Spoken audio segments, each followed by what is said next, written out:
உங்கள மாதிரி கேவலமான ஆட்கள் இருக்கிற வரைக்கும், இந்த மாரி ஸ்மால் பிசினஸ் பண்றவங்களலாம் எப்படிங்க நம்புவாங்க? ஆக்சுவலா நேத்து என்கிட்ட ஒரு காலேஜ் ஸ்டூடண்ட்ஸ் ஆர்டர் பிளேஸ் பண்ணியிருந்தாங்க. "அக்கா நீங்க ட்ரஸ்டபிளான பேஜ் தானே, நீங்க ட்ரஸ்ட் பண்ணலாம்ல உங்கள." அவங்க என்கிட்ட சேட் பண்ணி என் பேமெண்ட் வர வரைக்குமே என்கிட்ட கேட்ட ஒரு கேள்வி, "நீங்க ட்ரஸ்டபிள் தானே? நீங்க ட்ரஸ்டபிள் தானே?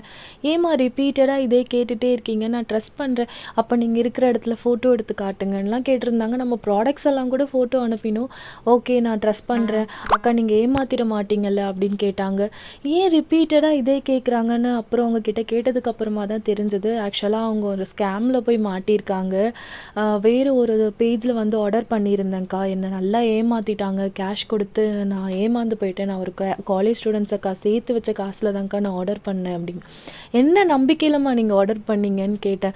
எப்படி அவங்கள ட்ரஸ்ட் பண்ணீங்கன்னு கேட்டா, ஃபாலோவர்ஸ் வச்சு நான் ட்ரஸ்ட் பண்ணேன் அக்கா அப்படின்றாங்க. உண்மையிலே சொல்லணும்னா தயவு செஞ்சு ஃபாலோவர்ஸ்லாம் வச்சுலாம் நீங்க எப்படிங்க ட்ரஸ்ட் பண்றீங்க? ஒரு பேஜ்ல இப்படி ஒரு ஸ்கேம்ல போய் மாட்டியிருக்காங்க. 10 ஃபாலோவர் இருந்தாலும் ஒரு விசாரிச்சு பாருங்க. ஒரு சிலர்லாம் ட்ரஸ்டபிளா இருக்கும். பாப்பா ரொம்ப ஃபீல் பண்ணாங்க. அக்கா சேர்த்து வச்ச காசுல இந்த மாதிரி ஏமாந்து போயிட்டேன் அப்படின்னு சொல்லி ரொம்ப ஃபீல் பண்ணாங்க. உங்க எல்லார்கிட்டயும் சொல்றது ஒண்ணு தான். தயவு செஞ்சு ஒரு பேஜ்ல ஆர்டர் பண்றதுக்கு முன்னாடி அது ட்ரஸ்டபிளா இருக்கான்னு பார்த்துட்டு வாங்க. இவங்கன்னு இல்ல, என்கிட்ட வந்த கஸ்டமர் நெறைய பேர் சொல்லியிருக்க ஒரே விஷயம், நான் ஏமாந்து போயிட்டேன், ஏமாந்து போயிட்டேன், ஏமாந்து போயிட்டேன். கொஞ்சம் நீங்க வந்து உஷாரா இருந்துக்கோங்க. இப்ப இருக்கிற ஜெனரேஷன்ல ஏமாத்துறவங்க தான் நெறைய பேர் இருக்காங்க. கண்டிப்பா சொல்றேன். ஏமாத்தி பொழைக்கணும் அப்படின்னா நீ நல்லாவே இருக்க மாட்ட.